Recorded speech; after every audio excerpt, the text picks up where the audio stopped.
الحمد للہ الذی لا یبلغ مدحتہ القائلون ولا یحصی نعماءہ العادون ولا یعدی حقہ المجتہدون الذی لیس لصفتہ حد محدود ولا نعت موجود ولا اجل ممدود ولا وقت معدود الذی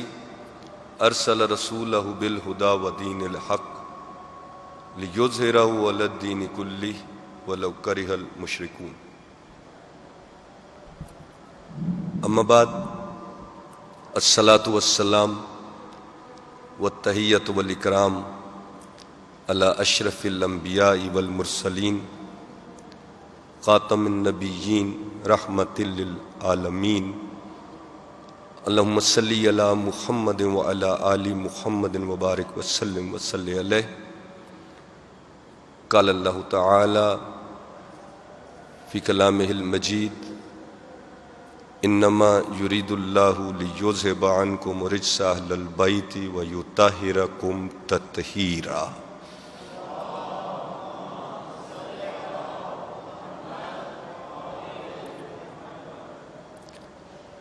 ثم قال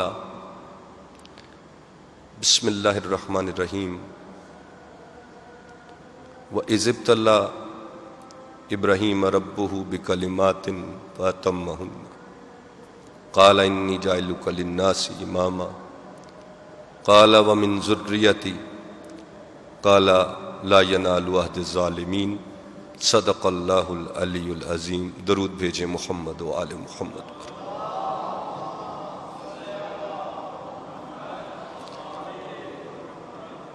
میں شکر گزار ہوں آغا سید جواد نقوی صاحب کا کہ انہوں نے مجھ ناچیز کو اس قابل سمجھا، یہ سعادت دی، اور کہ میں اس منبر پر بیٹھوں اور سامنے خود آغا صاحب موجود ہوں. تو میں تو یہی سمجھتا ہوں جتنے بھی بزرگ شیوخ ہیں، علماء ہیں، جب کبھی وہ سامنے بیٹھتے ہیں، چاہے اہل سنت سے ہوں، اہل حدیث سے ہوں، اہل تشیع سے ہوں، جب وہ موجود ہوتے ہیں اور ان کی موجودگی میں مجھے بات کرنے کا موقع ملتا ہے،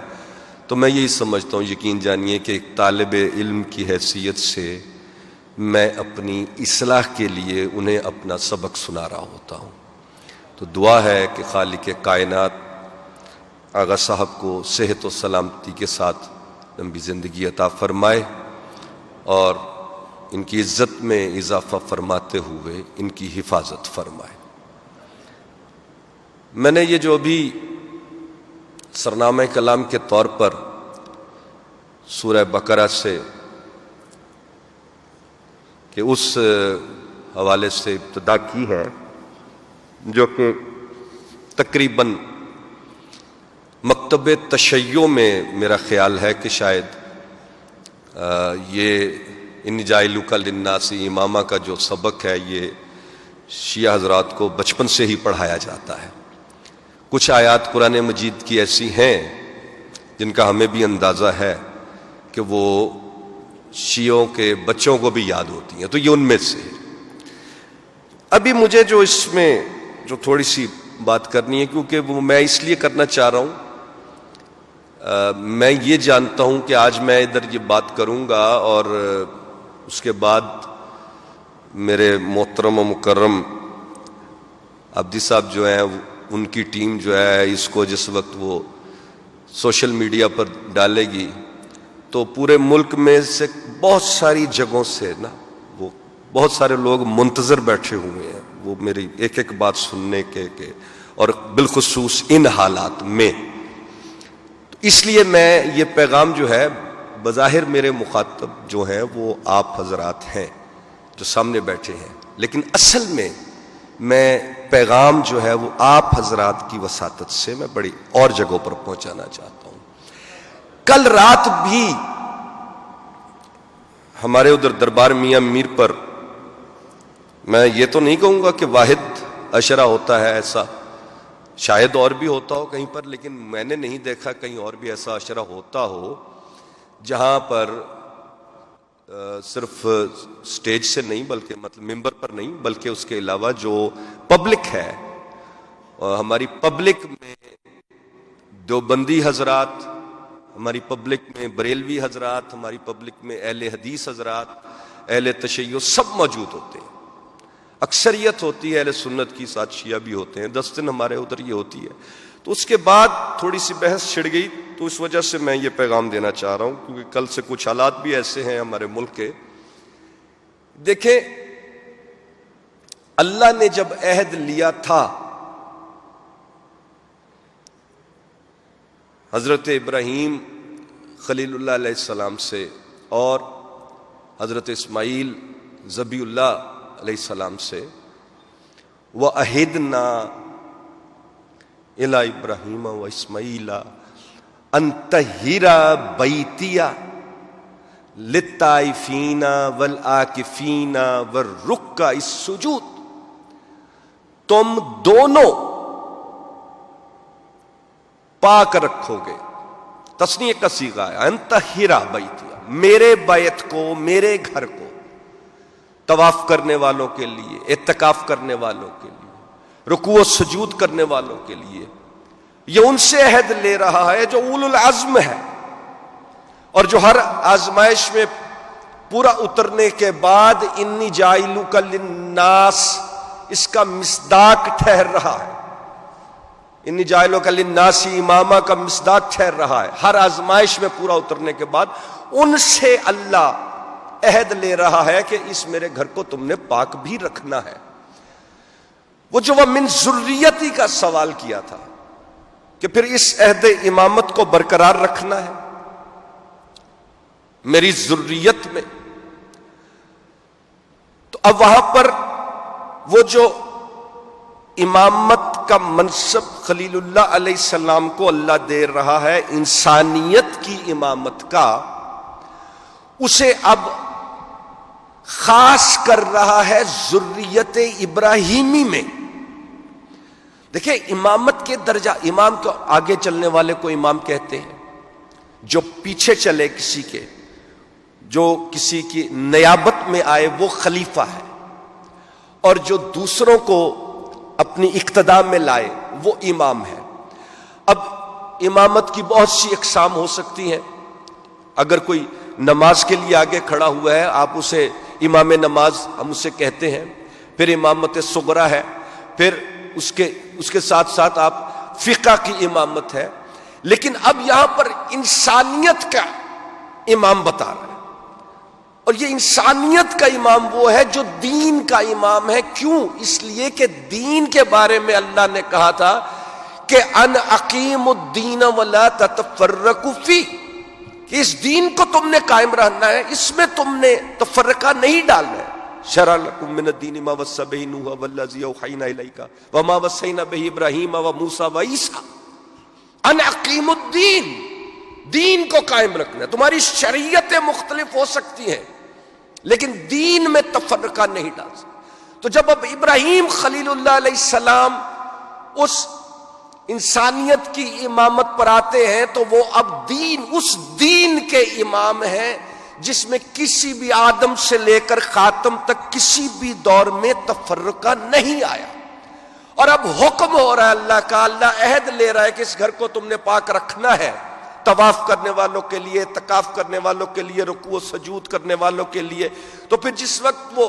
اس گھر کی بنیادوں کو بلند کر رہے تھے نا، اور دعا کر رہے تھے کہ ربنا تقبل منا انک انت السمیع العلیم، تو اسی وقت ساتھ ہی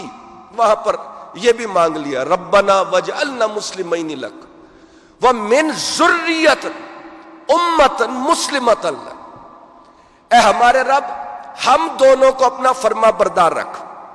جن کا سر صرف تیری بارگاہ میں تیری بندگی کے لیے جھکتا ہو، اور صرف ہم دونوں کو نہیں بلکہ ہماری ذریت میں سے بھی، ہماری اولاد میں سے بھی